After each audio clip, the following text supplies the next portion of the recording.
Hello, everyone, and welcome back to the Voxcaster podcast. Today, I'm joined with Kim, or you can find her on Instagram under the Loon Shrine Studios. And today, we have a very special guest on with us today, a close friend of mine and somebody who claims to always carry me in Space Marine 2 when he knows it's not true. Please help us welcome Warpgate Studios. Sam, welcome. Hello. Hello. So, first and foremost, thank you for doing this. Thank you for coming on with us. We're very excited to have you here, have a little chat with you. So, we kind of wanted to almost roll back the clock with you a little bit and kind of get your version of how, you got into the hobby, because you are somebody who's been around for quite some time in the hobby space. You've seen. Yeah, thanks for that, mate. Yeah, I appreciate that. Yeah, okay. Yeah. The origin story. Yeah. So, where did it all begin with you, though? Probably, I want to say it was probably about eight years old back in the late 80s. Yes, I'm that old. And just randomly, as everybody does, bump into someone that was doing the hobby.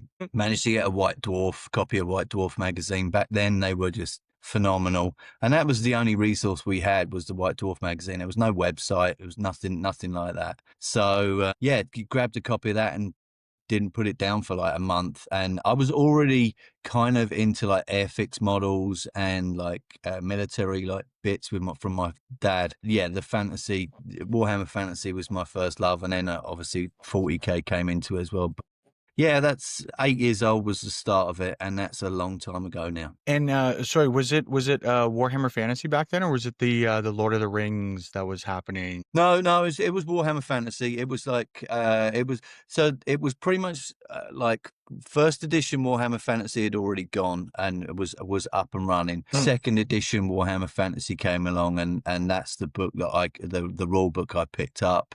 So yeah, it's a long time ago, but it's changed a lot, but I still, to this day, absolutely love it. Yeah. So how did your love transition? Because I know that you do both PK, you do more sci-fi stuff as well now. Was that something that you've always been interested in, or is that something that as you kind of got into the hobby that you were like, oh, this is kind of cool too, and kind of opened that avenue for you? As a kid growing up, Star Wars was just the film, sort of thing. So Star Wars, and then, having people watching Star Trek and those sorts of sci-fi sort of stuff. I always had an interest in it. And Warhammer 40k come along and was and Road Trader was the early editions of both Warhammer and Warhammer 40k were very much D&D orientated. There was a lot of character gen stuff in the early days, and it was a lot smaller model count and all of that sort of good stuff. So yeah, it's evolved, but I've always had a love for sci-fi and fantasy. It's just, they go hand in hand for me. I'm not one of these people that's just fantasy or just sci-fi. I love both. Can't not, It's Lord of the Rings has always been phenomenal, and when the movies come out, that was also good as well. But yeah, reading The Hobbit as a kid and The Lord of the Rings as a kid, you love all of it. No, and of course, and I think a lot of people, we I know I grew up watching Star Wars as well, and when I learned about Warhammer, I can see the transition of these big galactic wars that are happening, and on this huge scale, and these cool mysterious powers that are happening. I one thing that I don't know if a lot of people know about your work that you do, hobby wise, how you approach the hobby is you are one of the few people that I think have a bigger collection than me, because you have an astronomical collection, but you end up doing a lot of your stuff where you paint up the army and then you almost sell it off and kind of move on to the next type of project, and that kind of keeps yourself cycling through different armies and all of that kind of stuff. Was there ever a project that you sold or got rid of that, you looking back, you're like, oh, I actually wish I kept that now, and I wish. No, there honestly isn't. No, to the point of which, and I tell this to people that are getting into the hobby. When you get into an army, you paint it up and you game with it and you use it, and then there'll be a point at which you're like, yeah, I don't really feel like it anymore, and I'm done with that army. If you're serious about continuing and improving on painting, my view is that you should sell the army there and then, get as much money for it as you can. If you really do miss it, you can repaint that army up, and by the time that you are repainting that army, your painting skills are better. So you will end up with a better looking army than you did to start with. So there's armies that I've painted up, sold off, and I look back and go, yeah, that was cool. But then I look at it, someone's still using it 10 years later, and I'm like, thank God I got rid of that because my painting's got better, sort of thing. So that's the way that I look at it. And I always say to my wife is, thankfully, the amount of painting that I do, I've got to a decent level enough now that I can actually get a bit of money for it. It's difficult when you're starting off painting, trying to sell an army off when your painting is on that sort of beginner's level. It's difficult to get any money back at all. You're lucky enough to get the cost of the plastic back. Yeah. Now I can charge a little bit more for my paint jobs, and I can actually earn a little bit of money from it to put back into the hobby. So that's it for me. I only do this part-time. It's like evenings and weekends. It's an enjoyable thing for me. But yeah, in answer to your original question, I don't regret any army I've sold off, because if I do miss it, I'll be like, okay, I'm going to just buy it again and start again and paint it up again with the new skills that I've learned. And I'm always learning. Like, any painter that tells you that they're done is liar. You're always learning, you're always working on new techniques, trying out new stuff with new armies. So that for me is encouragement as well. You're just like, okay, well, I've finished this orc army, but I really want to try chipping, and I want to try a different paint scheme on another orc army. Let's do that. So there are armies that I've kept for like 15, 20 years that I will keep, that I won't sell, that they're my first love. But I'm good moving armies around to clear some space and to freshen things up a little bit. Sorry, I wanted to also ask, going off of what you were just saying, like always improving, are there any mentors or artists that you kind of looked to in the beginning and look to now for inspiration or ideas? There's tons. And the crazy thing for me now with the technology and the amount of people coming into the hobby as well, there are people that have only been painting 2, 3, 4, 5 years that are at master level because they have just gone balls deep straight into this thing. Yeah. And just it's encompassed their whole life, and they have just trying to master it. And the level of like OCD folks that are like super intense into this now is wild. So as far as people that inspire me now, if you guys are lucky enough to get to Adepticon next year, you'll see in the cabinets, like, my stuff compared to some of the people that actually place is like chalk and cheese difference between the paint jobs. There are so many good painters that will spend hundreds and hundreds of hours on a model. And fair play to them. I can't do it. I will get to a point of which that I will spend 140 hours on a model, and I'm like, no, I'm done. This is too much. Artists that I look up to now, probably my two favorite painters in the world right now is a guy called Eric Swinson. Eric is amazing, really, really nice guy, very, very humble, quiet, assuming guy, but my gosh, that dude can paint. Seriously, like he's like Renaissance level paint jobs on models. And yeah, you look at his stuff and you'll be like blown away. Like his color, his light, and his blending work is just another level. And the other person is a young lady by the name of Kaha. She is fantastic, and you'll see her stuff. I want to say she's either she's Eastern European. I think she's Polish, but she's absolutely wonderful lady, and her color combinations in her work is phenomenal, and her light work as well is there as well, sort of thing. So they're the two at the moment. Going back initially when I first started, a guy called Mike McVeigh, who was one of the GW heavy metal painters, was a massive inspiration, and one of my favorite guys who's constantly pushing and just generally lovely is Duncan Rhodes. I've met him a number of times. I'm good friends with him and his business partner, and they're fantastic people. And his love of the hobby is something that pushes you forward as well, sort of thing. So there's lots of different people. I could sit here and name, Yeah.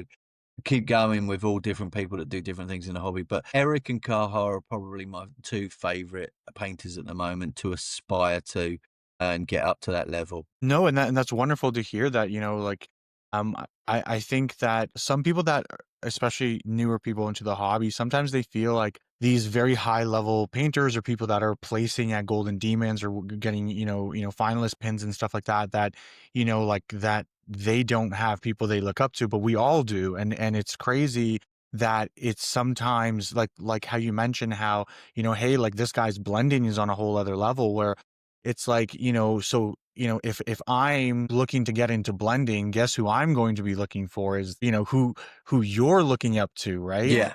And I think the other point that you mentioned that I really like is when we talk about Duncan Rhodes, a lot of people have been inspired and are very wholeheartedly into this hobby, due to Duncan and his passion that he's brought. I think many of us have met him through one event or another. And he's been phenomenal for the hobby overall. And I think a lot of people can connect with that actually. I think when he was at Games Workshop, that was probably the best that their videos were. And I think we can all kind of say that that was almost like the golden era for us of learning when it was him doing their tooth and coats for Games Workshop, right? So that's something that, I hope a lot of people can agree and connect with. One thing that I will say that you do different, Sam, and this is something that you've mentioned about how, to keep it fun, is a lot of people when they approach some of these commission jobs, it's almost like they put themselves in a time crunch or in a I have to get this done. Yeah. With your approach, I like how you're just like, hey, I do it whenever this army's done, I'll sell it off then. If it takes me a couple weeks, whatever.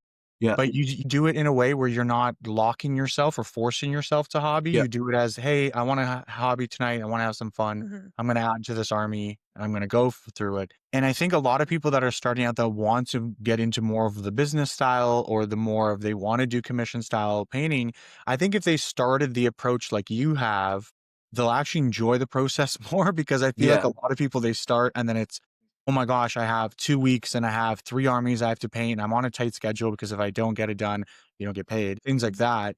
It's just not fun. Yeah, no, and I think a lot of people get into that trap almost of they're trying to do too much too fast and then they corner themselves.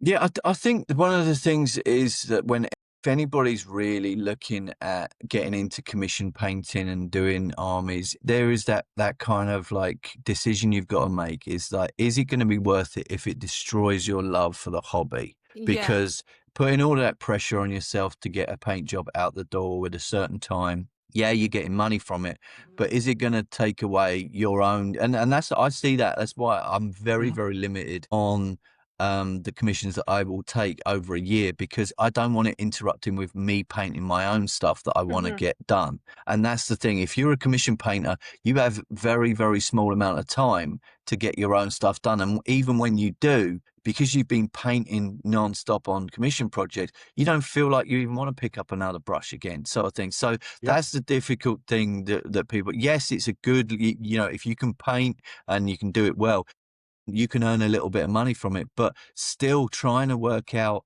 an hourly wage for the job that you're doing on painting, you don't get paid anything. I could earn more money working part-time in McDonald's than I would do from what I, doing commission painting if I was trying to be competitive with people. So that's why I don't do it. I do it on an army. I will paint up a full army, put a price there and wait until someone buys it, because inevitably, it happens.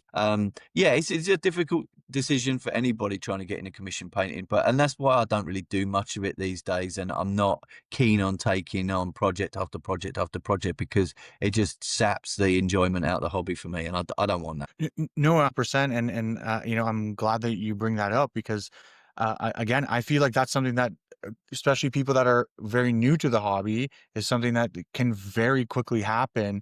Is, you're trying to learn all these different techniques and how to do this and this and this, and then you just get overwhelmed and you say, hey, screw it. I don't want this. It's not fun. It's not enjoyable. And then you almost just lose love for it, like you said. Yeah. And that's, I think, is the worst thing that can happen in this hobby to anybody, is you just lose the passion behind it, because you can tell when somebody has the passion and when they don't. It's very clear, like how they even post, how they approach new products, everything is totally Yeah. different. Now, I know that you mostly paint, you do play a little bit. Yep. Have you ever found that the rules or something that they've done on that aspect has influenced maybe a kit that you've bought or added to your own personal collection? No, I don't. I'm not bothered with rules at all, dude. It's the rule of cool for me. If it looks like a cool model to paint, I'm painting it. I don't care. I've done that in most of my armies. Is the fact that I'm like, that is sick. I'm gonna paint it up. And Yeah. I've done like 3 of something, and then all of a sudden everybody's been like, why are you taking 3 of those? I'm like, do they not look freaking awesome? And that's it. And it's just like, yeah, they might be absolute trash in game. That's probably why I don't play that much, because obviously it's not fun bowling up, rolling dice and getting tabled just from having cool models on the table. But yeah, I game now and then very, very relaxed. Like, I'm a cigar and whiskey kind of player that I will Yeah. just chill and sit down and have fun. The game that, as I said, like the games that I will play for very, very, easily accessible locally here.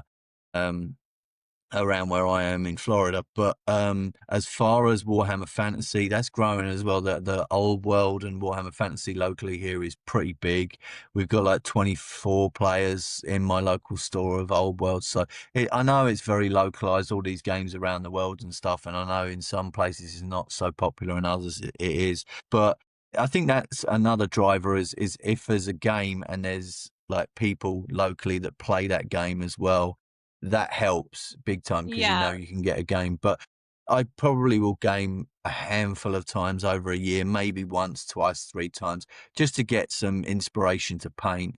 But I know that the guys, some people take it the other way, and they are full-time gamers, and they will paint something to motivate them back to getting gaming. I'm totally the other way around. I will literally just take a game now and then, just so that I can go back and go, okay, that was kind of fun. I want to get some more painted. So that's it for me. I'm not a big. I have been thinking about it. I have been thinking about it because, as I said, I've got massive armies that I could get. I guess I could get some sort of competitive list out of if I really wanted to. But I'm not really that person on personality. I'm not someone that will like win at all costs, fuck them up. I'm No. not that kind of person. I'm like, I would rather enjoy it and have fun and just come out of it going, hey, I lost 3 games, but they were the best 3 games I've ever had, type thing. But I'm still one of these guys that even when I'm there gaming, I'm looking at people's paint jobs and looking at the paint quality of it. So yeah, I'm more of a hobbyist and painter than I am a gamer. I've got to say that. So that's where I am. So I like that, because that's kind of what I do with my Gloomspite. I always have to mention Gloomspite at least once per podcast episode. But like the Gloomspite gets in AOS, they're not really that good of an army with like wounding and hitting. Like their profile isn't the best. For most of them, I think they hit on 4s and wound on either 4s or 3s. But the models themselves just look so good that I don't even care. Like, I don't think I've won one game playing with them, and I've been destroyed. Like, even in the second round, I got killed. But I'm like, I don't care because they just look good. They're just fun to paint. Yeah, the precursor to the Gloomspite Gits is the Night Goblins in Warhammer Fantasy, and that's what they are. They're exactly the same models. They've still got squigs, and they can still bounce around and jump around, and they've got mangler squigs, and a lot of the AOS stuff for Gloomspite was in Warhammer Fantasy. And traditionally, Night Goblins. See, I can talk gaming of Warhammer Fantasy for like ages because I absolutely love the rank and file side of things. But Night Goblins were really, really fun to play because you can either absolutely decimate an army in 1 or 2 or 3 turns, or you will decimate yourself. Yeah. Because they've got like these guys called fanatics, which have got big balls and chains that whiz out of the units, and they go in all different directions, and it's randomly on a dice, a scatter dice, and you can literally career back straight into your own unit and just wipe out your own unit with the guys. So there's goblins, and it was completely crazy. But They are a really fun army to play because you never know what's going to happen, and it's all down to the dice. All down to the dice. There is no meta playing with it or whatever. No, If no. you get all of the fanatics going straight into your opponent's units, you'll decimate them, but you can also destroy yourself with them. And that's just the Night Goblin way. It's just how I love that calamitous. though. Yeah, it's brilliant. It's super good. And then there's also squigs. If there's a roll on the squigs called, it used to be called Squigs Go Wild, and they will just attack the nearest unit to them. So if you've not got a unit of the opposition They'll attack close themselves. enough, they'll start attacking your own goblins and start eating the own goblins, sort of thing. See, that's amazing. Yeah, there's some absolutely fantastic stuff to do with Night Goblins, and they're one of my largest Warhammer Fantasy armies, and I adore them. I think they're absolutely hilarious to play, and yeah, they've got these things called Goblin Doom Divers as well. So they basically attach a goblin to a kite and a catapult and catapult them up, and they literally have got a spike on their head, and they go straight forward and just hammer stuff, but they can fall harmlessly out of the air and do absolutely nothing as well. So things there's such good stuff. There really, really is good stuff that they've done, and I appreciate the old quirky rules. It seems that my major thing with gaming at the moment is that it is so geared towards competitive play. Yes. And that's where it's a big turn off for me. Big turn off. Yeah. If Games Workshop were to ever change their kind of mindset from going competitive to going back to more relaxed and making it more of a fun game, beer and pretzels game, they would have so many more people involved in it. But competitive is a big turn off for me. Yeah, no, and I'm glad that you brought this up. This has been something that we've talked about on many of our episodes, and this seems to be a reoccurring topic that a lot of the guests have brought up, is the fact that there's this big push towards competitive, and they almost take away from these quirky, fun lore type rules that we've had for a long time. I don't know if you remember back in the day, Skaven also used to have a rule back when it was the old world, where it was like if you could roll a 13 on 2 dice, you automatically won. It didn't matter what happened. And then there was a way that you could ally like a Tzeentch unit that could like once per game pick what the die roll was. So a guy said it's 13, so he automatically like won the game or something. There's Skaven are another great thing. They would be the only army that can actually shoot into combat because they don't care about their own guys. Yeah, it would hit them. Hit their own guys. And then you would randomly roll to see whether you hit your unit or the actual opposing unit. I love stuff like that. Yeah, I love random craziness like that. Just it makes it enjoyable for me. So that's why, in general, I'm a big orc and goblin player for Warhammer Fantasy, but I also play orcs in 40k because they are a little bit less random, a little bit more organized, but they're still super, super fun. Yeah, I agree. The Skaven are also one of my armies in Warhammer Fantasy, and they're fun as well. I was actually interested in starting them, but just haven't yet. But I saw that you also picked up boxes for the old world Grand Cathay. Yes. Isn't that right? Is that for a commission project or your own project? Yay. Okay. Perfect. Yeah. So that's for me. I'm going to basically, there's a potential if I have enough time for Golden Demon next year to do one of the pieces, the big balloon I wanted to do for Golden Demon, but the amount of effort and work it's going to be to get that transported, especially if I have to fly up to Milwaukee with that massive thing, is going to be a pain in the butt. But if I'm driving, then yeah, it could be on the cards. But Grand Cathay, when they came out, I was just like, oh, okay, this is cool, new army. And it got a lot of people into the old world locally here, knowing that they've got new armies. There is some sneaky, unfounded rumors that the next army for old world is going to be the undead pirates of Sartosa from Total War Warhammer. So we're going to have like skeleton pirates running around and stuff. So that's going to be really, really fun. And that's going to be a new army for old world. They've got the Kislev ready to go as well with the Kislev army. But that was put on hold from what I believe because of the armed conflict between Russia and Ukraine. So Yes. they put a little bit of a holder on that because obviously the Kislev guys are very, very Russian in riding polar bears and those sorts of things. So I'm still waiting for them to be released. So that's going to be awesome. But the pirates, zombie pirates and skeleton pirates of Sartosa is going to be probably a pretty big release as well. Yes. I'm hoping more people get involved in it. I'm glad GW are putting more effort into it because after killing it off Warhammer Fantasy and then bringing it back as Warhammer the Old World, it's good to see some rank and file being played again. I've got to say. And did you end up holding on to your armies between the two? The only army I sold off was a Warriors of Chaos army that someone offered me a ton of money for when they blew up the Old World. Everything else I kept. So I've got Nice. my Orc and Goblin massive pile of boxes of Orcs and Goblins. I've got an Empire army that's based on everything's fluffy. You guys are probably going to be like, my God, you're such a nerd.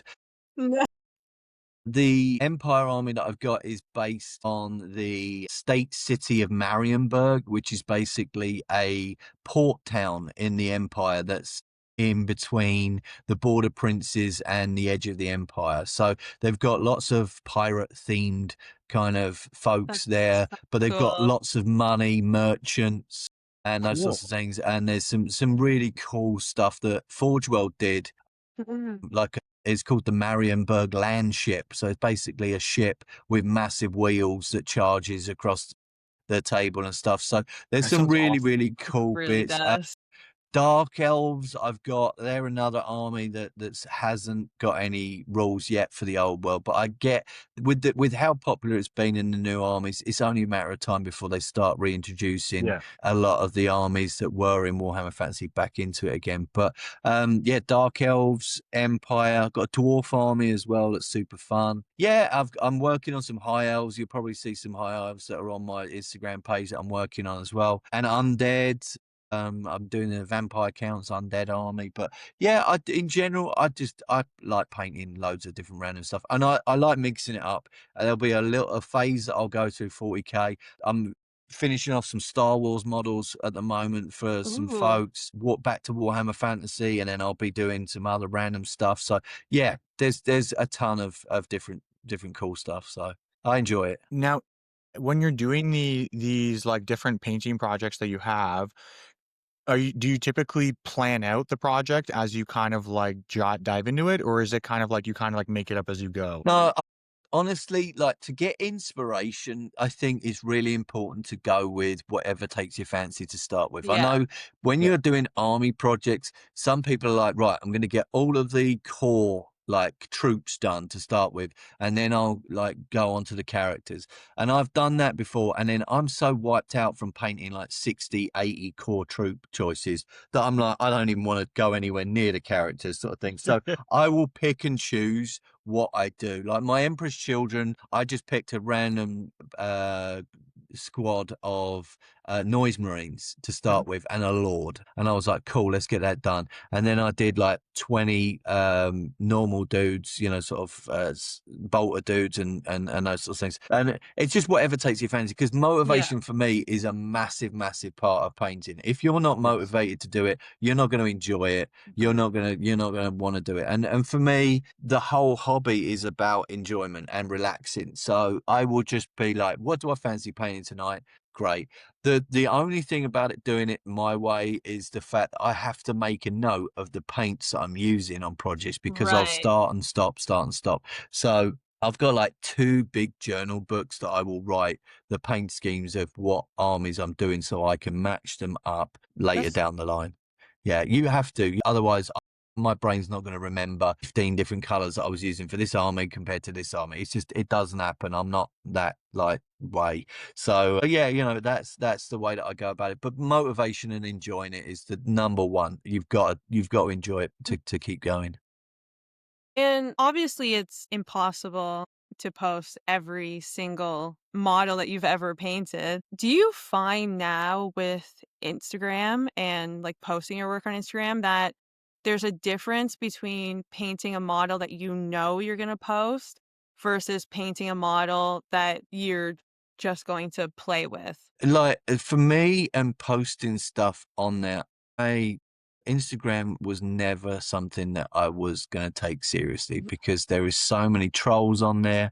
There is so many people that take it extremely serious and look at their follower counts going up, going down, going all the way around. And I will say that I'm not asked at all with it. I Yeah. post stuff that I am, really pleased with, but for every one post, I'm maybe knocking out 3 or 4 other stuff. I'll get them done, sent, and then I'll be like, shoot, I should have photographed that, sort of thing. So it's like that, but I'm not like that. If I can remember and I'm like, oh, that's a cool thing that I've done, I'll quickly snap that and put that on there. But my main thing is not Instagram. I like communicating on there and seeing other people's work, but me actually putting on there, you'll notice I've died off majorly. And there was one point someone told me, they were like, hey, try and post everything you're doing on Instagram. And I'm like, no, I really don't want to. I've not got that Please time. not. Yeah, exactly. And I'm not going down that route. So, but it's fun. The main thing for me is using Instagram as inspiration from everybody else and seeing all other cool stuff and getting ideas.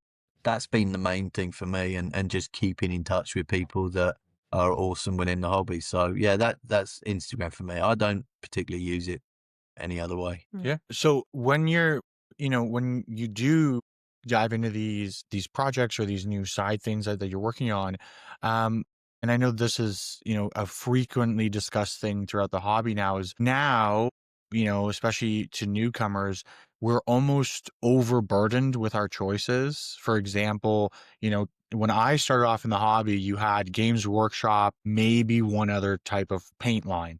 Now we have, 10 plus paint lines. Everybody's coming out with their own speed paint, their own contrast, their own this, Special their own that. brush. Are there any brands that you gravitate? Yeah, special brushes.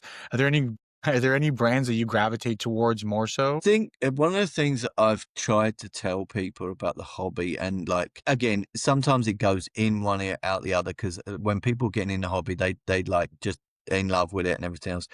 I wish I'd tried alternative paints than GW a lot earlier than what I did. I was GW for 20 years. And I was just like, great, no problem at all. But you're right. Newer paints coming out have been a breath of fresh air, really, for the hobby. Vallejo have always been around as a staple for military Love modeling. Vallejo. Yeah, and they've been good, and I still use some of their ranges. They've got different ranges now within ranges. I know. So they've got like a mecha range now, which has got really, really good for the airbrush. Lots of bold neon colors in that as well. Their game colors are great, and their original model colors is phenomenal as well. Companies that I've really enjoyed using, it really does depend on what the project is. For fantasy and science fiction, I love my Monument Hobbies Pro Acryl range. Pro Acryl has been a breath of fresh air with regard to paints. I saw Ross on here. I've been giving him some shit over the last week, Mr. Hellglazer, for picking freaking Ceramite White. I was as shocked as you were when I heard that. I was like, good God, this man. So you'll be pleased to know, over the last week, I managed to sign Ross up for the Monument Hobbies affiliate program, and he's going to be trying out some Monument Hobbies paints. Oh, and he's been asking me, and I've been like, dude, seriously, man, seriously, you need to work on it. So he's going to be trying out the Ceramite White from Pro Acryl. Okay, perfect. That's he's going to be amazing. letting me know how it goes on, because I'm pretty sure I said like 99.9% sure you're going to use this and be like, my gosh, this is a game changer. So that's the first thing. Yeah, go. That's Thanks, so Ross. fun. Love you, mate. But yeah, for fantasy and science fiction, the Monument Hobbies love it. And Vallejo game colors and those sorts of things. Army painters stepped up majorly over the last few years. I used to use them for because they were on the cheaper side, so it would be great to use on terrain and those sorts of things. But I've actually been finding myself using them on projects and enjoying them. They really have stepped up the quality. But I think that my favorite 3 sets of paints I'd probably say is AK Interactive. I love AK. They've got a really good range of really, really good stuff. Their Gen 3 is very good. Pro Acro, of course, they're my go-to pretty much in general for a lot of stuff. And then Army Painter, I think they've stepped up. There's some paints that they've had that have been extremely good, and they've been working on a lot of their technical paints for Rust and all the other sort of good stuff. So, yeah, they're my three main ones. But again, it depends on the project. If I'm doing some World War II or military stuff, K Interactive and Vallejo are my go-to. If it's fantasy sci-fi, it's a mix between Army Painter and Monument Hobbies. So, I think having little bits of different paints is really healthy because you can just try out and see how they compare. E3 have come out with some new paints recently from Steamforge Games. They're re-releasing the P3 paints, and I've tried them out on some projects as well. They seem great. So we are really spoiled for choice. And also the Too Thin Coats as well is another great range of paints that people can use on their models. So we're spoiled. You're right, we're totally spoiled, because from what we had as GW growing up, we got more than enough now to smash out fantastic stuff. Well, and I think too, like, for some people that may be newer to the hobby, we're not trying to say every GW paint was bad. I mean, the original Null Oil, when we got the original recipe, worlds apart from what it is today. And like, there were people that were fighting over bottles of the original recipe online, trying to buy it for like $70 or whatever. It was crazy. So it's not. I think my main issue with Games Workshop paints is the quality's okay. It's probably mid-tier quality. Yes. It's just very, very expensive. And the method of the little pots drives me completely bonkers. So that's really it for me. Everything else I've got is drop a bottle. Yep. Everything else is drop a bottle. There's not any other paint. So until they go drop a bottle style on Games Workshop paints, but even then the price is just ridiculous compared to everybody else. So that's my thing is, if people want to explore a little bit more with other paints, you'll save some money and you'll get better quality in some circumstances as well. Yeah, I think Games Workshop trap is they charge high-end paint price for mid-quality paints. Agreed. And I think a lot of people, because it's our starting point, we think this is what a good paint is. But again, like we've talked about on other episodes, once you try Monument Hobbies white, you will never touch a Games Workshop white again. I don't know many people that go back the other way. Yeah, agreed. And there's a reason for that. Yeah. Yeah. But also, since going to the Army Painter speed paints, another thing I noticed is that the Games Workshop paint, it's not consistent from one pot to the next. Like, even in the same color, you could pick up two pots and like one's kind of thicker and one's a little more watery. It just makes painting a little more taxing, I guess. More of a headache. Yeah, no, and this is something that we've talked about too, because we use the Army Painter speed paints, and I could buy a Spirit Forest or Forest Spirit, which is what I use for my salamanders, for my heresy. I could buy one a year ago, and I could buy one today and buy one a year from now. It'll be the same paint, the same consistency, the same everything. But with Games Workshop, this is a big problem with their contrast line, is you pick up an Aethermatic blue and you pick up a Flesh Tearers red. The Flesh Tearers red, you could thin it to be half that thickness, and it will apply better than a out of the pot Aethermatic blue. And this is a big issue because it is kind of the starting line in the hobby. And I've said this before, is if you're somebody that's like, you're anticipating that the Aethermatic blue is going to set the same way that the Flesh Tearers red does, it's so discouraging to you, and it's so early on in the hobby that it just ruins the whole process for you. Well, you think it's you making the mistake in that. Yeah, right? You start to question yourself, and it affects your own confidence in that way. So I'm very glad that, we now have this overabundance, and people that are happy to come out and say, listen, Games Workshop is maybe not the way I would go. I would go this other route and maybe try this and this and this, and then come back and, give me your opinion. Another thing that everybody's started to do is putting mixing balls in their paints as well, apart from Games Workshop. So you'll pick up, Army Painter, Monument Hobbies, all those sorts of guys. I'm not sure. I don't think AK have done them yet, and Vallejo, but like just chucking a couple of mixing balls in the mixture makes so much difference when you're shaking them up. So that's another thing that they're behind on as Games Workshop on the paint side of things. And with Games Workshop too, like I know this is like such an insignificant thing, But like, even though like you could look at it, if I'm going for spacing and shelving, sorry Yeah. to our listeners, but if anybody's watching, I'm holding a Games Workshop paint pot versus an Army Painter a dropper. You know, the Games Workshop pots are double the width and size. So when it comes to shelving and how you're storing the product as well, this is a big thing, because if you're somebody that you just pick up like your local spice rack or whatever and you use that for your paints, you literally need double that Yeah. for the Games Workshop product. And I know this is something that's like picky, nitpicky, and tedious, but this does matter when we have such limited space already. A lot of people have very small hobby spaces to begin with. And when it comes to little things like this, they matter in the long run. Yeah. I Yeah. think personally. I totally agree. So Sam, just going back to you though, between some of these projects that you work on, you know, it's inevitable, like everybody else, that we all get hobby burnout sometimes. When you've hit your hobby burnouts, what are ways that you've kind of steered yourself back into it or got your motivation back? I don't really worry about it too much because I've gone through it so much over the years. It's just a case of I'm just taking a break. I'll take a break for Yeah. 2-3 weeks and not worry about it. I'll go I have so many hobbies outside of Warhammer that I'm kind of blessed in that respect. So I've now limited myself. When I really get into an army or really get into painting, then I just let it go, man. You just let it flow and rock Yeah. and roll. When it's tough, I'll go and have a round of golf. Where I live here in Florida is amazing. I can play golf all year round, and I can go to the gun range, go and blow up some stuff at the gun range, or I can just go down to the beach. You know, that's sort of, Yeah, the ocean. it's phenomenal, like the location that I'm in, and I'm blessed. I really am blessed with where I'm at the moment. But yeah, for me, it's just don't worry about it. You know, like if I want to, I can read. Like Games Workshop or Warhammer literature is great to kind of get that spark back into you and get you Yep. motivated again.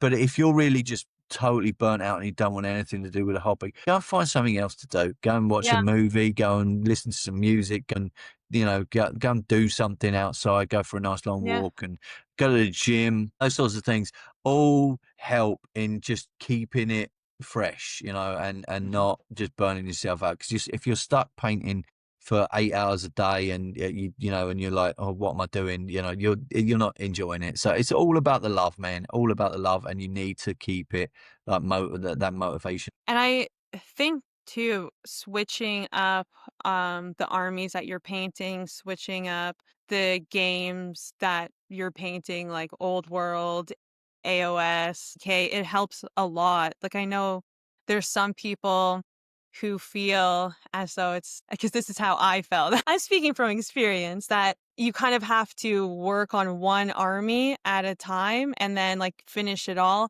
I know my thought process was flawed. So like I had only gotten Soul Blight and only working on Soul Blight.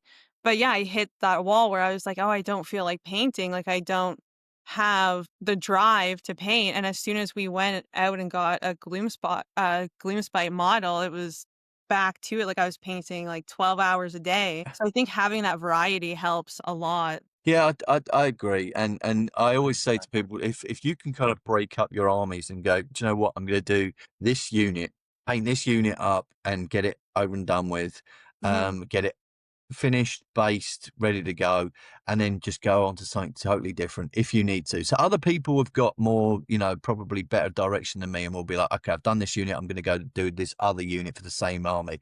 That would drive me bonkers.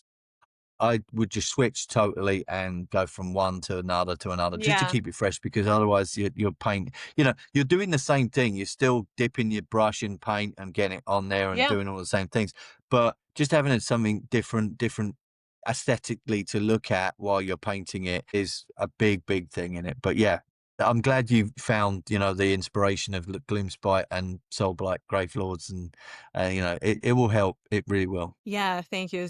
It's helped a lot so far, even though I've now stuck to Gloomspite a little too much, I feel like.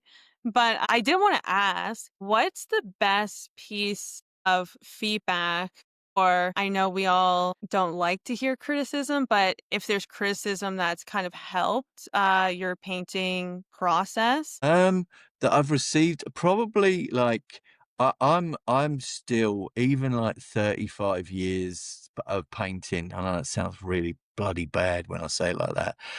But after 35 years, the thing that I'm always looking at is trying to improve, like always trying to improve.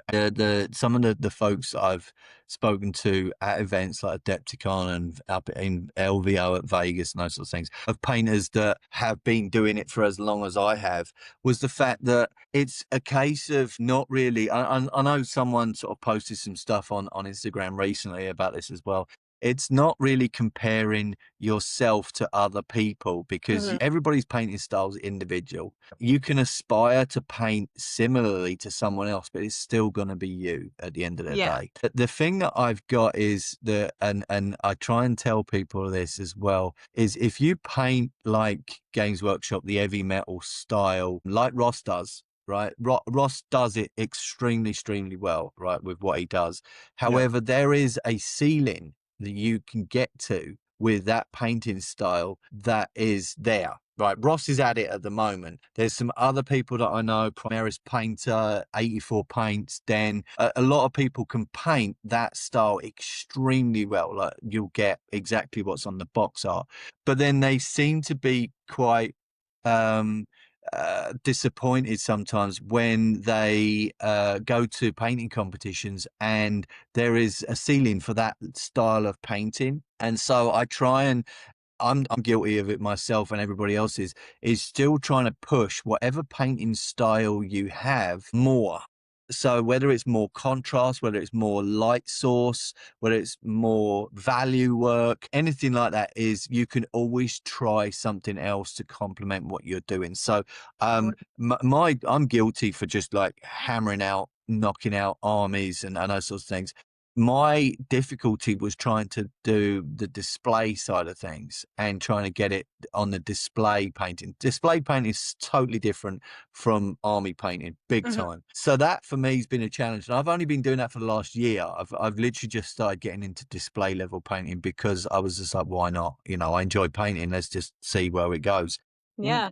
And this year, I'm just extremely lucky to have done well at Golden Demon, and then also 2 or 3 other competitions I've managed to walk away with placing and some golds and bronzes and silvers and stuff like that. So really happy with it. But the best criticism for me was just to, whatever you're doing, just push it more and continue to grow. Because there's people that will paint and paint the same way years and not get any better, and then wonder why they're not getting any better. And it's like, if you get the opportunity, take classes, look at other people's styles, try and get feedback from different people on your work, but also just try and push it. Just every project, try and push it more and more. And then if you're stuck on that and you're finding that you can't push it, put it to one side and forget about it for a bit. You know, it's not finished, but you can come back. There'll be a time of which there's a little spark goes, oh, do you know what? I could do that with that. And you'll come back to it and do that sort of thing. So there is that. But I think frustration in not progressing is just a society thing at the moment. Everybody expects to be a Golden Demon winner if they spend a year or two painting. Right away. And it's not going to happen. You know, there's people that have been doing it for 20 years that have not got anywhere close, sort of things. That is a big thing, but just enjoy it. That's my whole main thing. Even though I'm entering stuff now competitively and getting medals and shit for it, I wouldn't do it if I wasn't enjoying it. I wouldn't do it. It's no biggie for me, sort of thing. So yeah, that's really it for me. Is just keep pushing it, and keep learning. That's really the main thing for me. Is even after 35. I think I'm going to be one of these people that I'm going to be like 60 and my eyes have gone completely and I'm still going to be trying to learn stuff. With the glasses. Oh, I've got massive glasses already that, I've got big old milk bottle thick, glasses. Oh, no. So, yeah. But thankfully I don't need them for close work, but I just use them for everything now. So yeah, it's kind of wild, but yeah, it is what it is. It's what happens when you get old. Yeah. I'm getting up there. Yeah, right.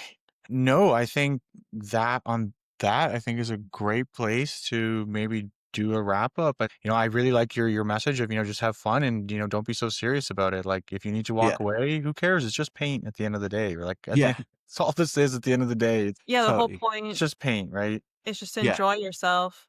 At the end of the day, we put paint on little toys, right? That's literally it. And we move them around on a table and roll dice. Like, looking for someone that doesn't do the hobby, looking at what we do and how serious some people take it, it's laughable. It really is. Yeah. So, like, 100%. honestly, 100%. enjoy it, have fun. And if you're not, take a break, relax, Or and find a new hobby. yeah, Maybe this one exactly. isn't Yeah, speaking to yeah. you Yeah. if it's causing so much. Yeah, and that's it. There's no pressure. There should never be any pressure in the hobby at all. So, in that respect, if you're feeling pressure, take a break, walk away, have a look at something else, and people do. People will Yeah. leave the hobby, then come back.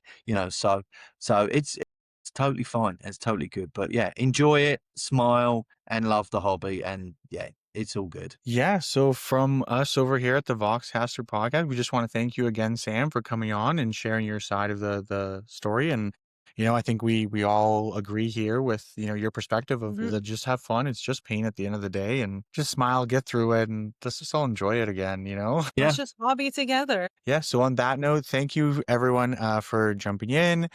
As always, like, subscribe, follow, do the usual things.